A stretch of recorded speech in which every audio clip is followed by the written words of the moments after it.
Nous savons deux choses. L'erreur humaniste avec Érasme a pénétré la doctrine de l'Église au moment de la Réforme. Et nous savons aussi que les saintes écritures ne se contredisent jamais. Alors, il faut garder ça en mémoire pour comprendre la signification de ce fameux mot porneia, qui est souvent très mal traduit, et ces mauvaises traductions permettent des choses qui normalement ne devraient pas être permises. Alors nous allons regarder Matthieu 5 et Matthieu 19, où nous retrouvons cette expression du Seigneur, si ce n'est pour cause de porneia, qui est souvent traduit par infidélité, et de là extrapolé à adultère, ce qui est complètement faux. Il faut se souvenir aussi que le livre l'Évangile selon Matthieu a été écrit par un juif aux juifs. Et il a été écrit uniquement par les juifs pour prouver que Yeshua était vraiment le Messie, le promis, loin. Alors je donnerai 3 points pour affirmer cela, que beaucoup d'érudits disent aussi. Nous trouvons dans Matthieu la généalogie de Marie et de Joseph, qui va prouver aux Juifs que personne d'autre que Yeshua ne pouvait remplir ces conditions, les conditions pour être le Messie promis. Il faut qu'il soit le fils de David, de la tribu de Juda, de la tribu royale. Le deuxième point, c'est concernant l'appellation royaume de Dieu, royaume des cieux. On voit que Marc et Luc font de nombreuses références au royaume de Dieu. Mais dans Matthieu, c'est différent. Pourquoi ? Parce que les Juifs recherchaient d'abord un royaume terrestre, et ils ne pouvaient vraiment pas comprendre pourquoi Jésus disait la chose suivante: « Mon royaume n'est pas de ce monde », dans Jean 18, verset 36. Donc le royaume des cieux, pour eux, est compréhensible, et nous le voyons uniquement, cette expression uniquement dans l'évangile de Matthieu. Enfin, le troisième point, c'est que beaucoup de prophéties qui sont données dans Matthieu se réalisèrent quand Jérusalem est détruite en 70, avec la destruction du temple par Titus. Et donc ces prophéties ont été écrites pour les Juifs en particulier. Donc si nous comprenons bien ce fait que Matthieu a été écrit pour des Juifs, connaissons leur contexte de vie, eh bien, il y a des choses que nous allons beaucoup mieux comprendre, et nous verrons toute l'harmonie des textes. Alors, nous allons examiner le mot pornéa, qui signifie fornication, mais souvent on ne sait pas exactement à quoi ce que recouvre la fornication. Alors, je vais prendre déjà quelques définitions pour faire la différence entre adultère et fornication, puisque trop souvent on invoque la dimension de l'adultère comme étant une cause de divorce et de rupture de l'alliance de mariage avec l'aval du Seigneur Jésus. Or, ce n'est absolument pas ce que Jésus a dit. Donc la fornication, c'est porneia en grec, ou porneia, c'est la fornication. Ça peut être des relations sexuelles illicites entre personnes non mariées, ou ça peut être encore le coït prémarital. Alors quelques références: Exode 22, Deutéronome 22, Matthieu 5, 19, Jean 8. Volontairement, je ne vous donne pas les versets pour que vous puissiez chercher par vous-même et vérifier, comme les Juifs de Bérée le faisaient. Ils vérifiaient la parole qui leur était enseigné par l'apôtre Paul. Le mot donc fornication, porneia. Et le mot adultère en grec, c'est moikeia, avec les mots dérivés bien sûr. Moikeia, adultère, c'est la violation volontaire du contrat et de l'alliance de mariage par l'un ou l'autre des conjoints, en s'engageant dans des relations sexuelles ou, comme Jésus va le dire en Matthieu 19, ou en désirant, en convoitant une autre personne. Ce sont des relations sexuelles hors mariage. Alors, quelques références, de nouveau, je vous donne que les chapitres pour que vous lisiez le contexte. Deutéronome 22, Exode 20, Lévitique 20, Proverbe 6, Matthieu 15.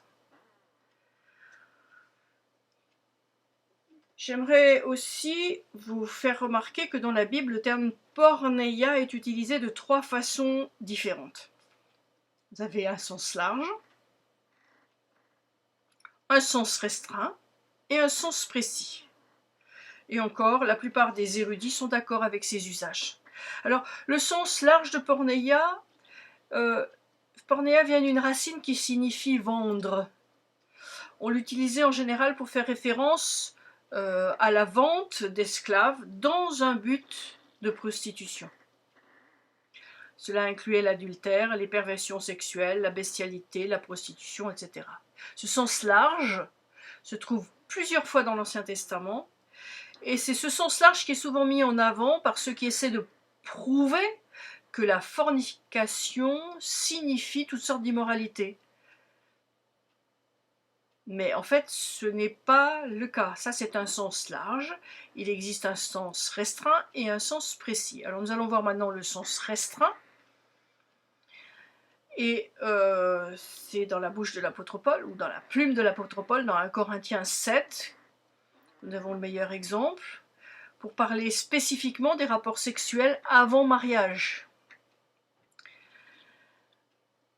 1 Corinthiens 7, 1. Or, pour ce qui est des choses au sujet desquelles vous m'avez écrit, il est bon à l'homme de ne pas toucher de femme. Mais à cause de la fornication, porneia, rapport sexuel illicite, coït prémarital, que chacun ait sa propre femme, et que chaque femme ait son mari à elle.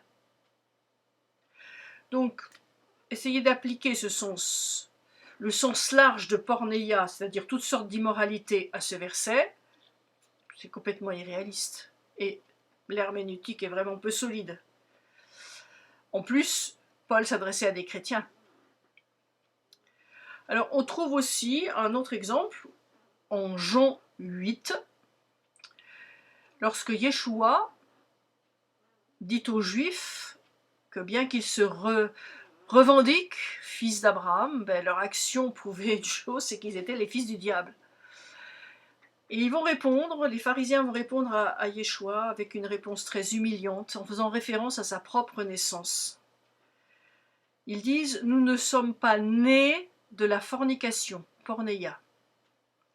Et la Bible, Parole vivante, ajoute « Nous ne sommes pas nés hors mariage », porneia. Il ne serait pas juste de dire, en fait, que porneia va ici signifier prostitution, adultère, perversion sexuelle ou bestialité. Vous êtes bien d'accord avec moi? En langage courant, en fait, les pharisiens disaient, bah oui, nous avons été conçus par Abraham et Sarah, et pas par Agar et une autre. Spirituellement, nous sommes vraiment hébreux. Mais le choix des mots qu'ils emploient apporte un deuxième sens et une insinuation. Nous ne sommes pas illégitimes comme toi, tu l'es. Maintenant, nous abordons le sens précis de porneia.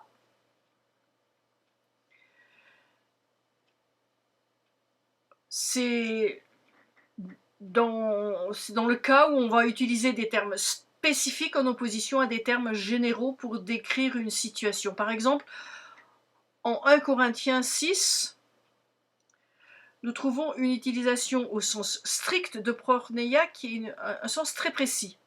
Il est dit, ne savez-vous pas que les injustes n'hériteront point du royaume de Dieu? Ne vous y trompez pas, ni fornicateurs, porneia, ni idolâtres, ni adultères, ni efféminés, ni ceux qui abusent d'eux-mêmes avec des hommes, ni voleurs, ni avares, ni ivrognes, ni outrageux, ni ravisseurs, n'hériteront du royaume de Dieu. Regardez, toutes ces conditions décrites par l'apôtre Paul dans ces versets pourraient être qualifiées d'immoralité, de péché, d'impureté. Mais au lieu de cela, l'apôtre Paul a utilisé donc des termes bien précis. La fornication est péché, porneia, l'adultère est péché, moikeia, mais la fornication et l'adultère ne sont pas la même chose. La fornication, porneia, signifie donc des rapports sexuels illicites entre des personnes non mariées, tandis que l'adultère, moikeia, signifie des rapports sexuels hors de l'alliance du mariage. On peut trouver aussi d'autres exemples en Matthieu 15, Marc 7, Galates 5. Vous vous souvenez que Matthieu a principalement écrit à des Juifs pour prouver que Yeshua, Jésus-Christ, était le Messie. Matthieu traite spécifiquement de questions, de problèmes de thématiques juives, comme le Messie, la prophétie, la mauvaise interprétation des lois, les fiançailles, le mariage, le divorce. Et nous avons bien besoin de garder ça à l'esprit. Plus tard, nous allons regarder ensemble les clauses dites d'exception qui font couler tellement d'encre, mais aussi qui donnent une autorisation à rompre l'alliance de mariage dont Dieu a été témoin. Et cela, c'est grave.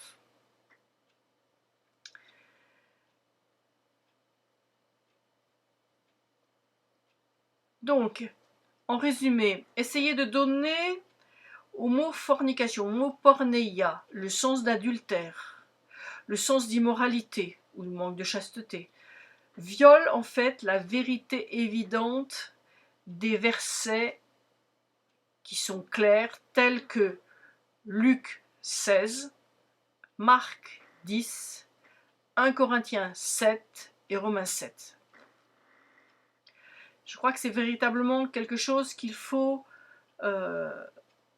dont il faut être absolument persuadé pour avancer dans la pensée de Dieu concernant toute la dimension justement du mariage.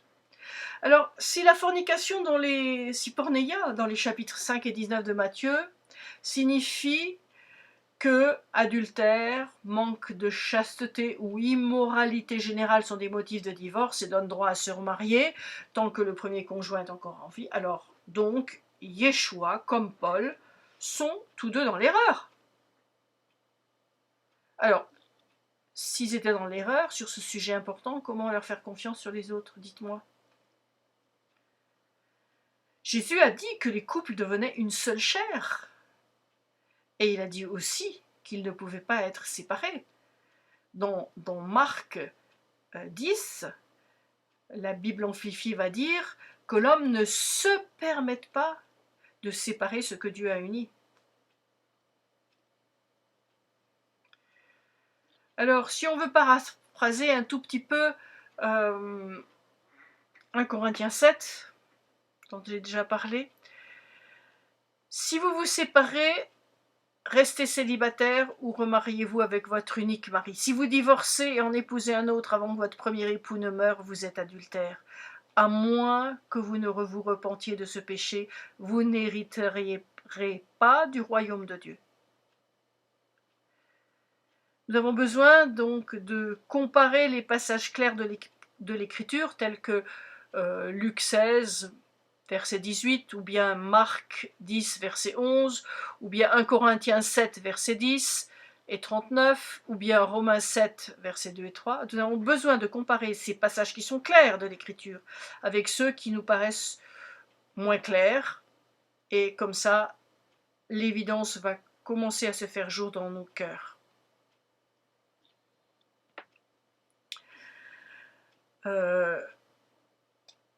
Lorsque Matthieu a inséré l'expression « si ce n'est pour cause de fornication », il le fait à cause de ses lecteurs juifs et de leurs coutumes sociales uniques concernant les fiançailles.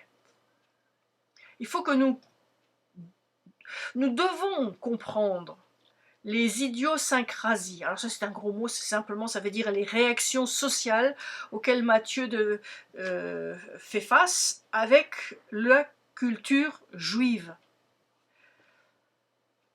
Et donc, une fois que nous avons compris la signification historique et la pertinence sociale des clauses dites d'exception de Porneia, alors, il est évident que Yeshua, en Matthieu 5 et en Matthieu 19, est totalement en accord avec tous les passages de l'Écriture concernant le mariage et le divorce. Il confirme le caractère universel et permanent des lois du mariage. Il insiste sur son désir que nos vies soient pures et chastes. Et il montrait aussi aux Juifs que la concession que Moïse avait faite prenait fin. Mais moi, je vous dis, au commencement, il n'en était pas ainsi. En fait, il n'est pas nécessaire de parler de ces idiosyncrasies, c'est-à-dire ces réactions, dans les évangiles de Marc et de Luc, parce que Marc s'adresse aux Romains, Luc s'adresse aux Grecs. Ils ne connaissent pas forcément la culture sémitique et la culture hébraïque. En conclusion, donc, de cette première approche du mot porneia dans Matthieu 5 et Matthieu 19, nous montre que porneia est traduit du grec avec plusieurs possibilités. Vous avez le sens large qui signifie de vendre dans un but de prostitution. Il y a le sens restreint qui se limite au rapport sexuel avant le mariage. 1 Corinthiens 7 en parle. Et puis vous avez le sens précis de 1 Corinthiens 6,9 où il s'applique à une chose précise et ne peut pas être généralisé. Lorsque nous allons voir dans la prochaine vidéo justement les clauses dites, les soi-disant clauses d'exception, nous approfondirons ce mot porneia dans l'évangile de Matthieu, qui est, je le rappelle, écrit par un juif, c'est Lévi, un juif, qui écrit aux juifs qui attendent un royaume terrestre.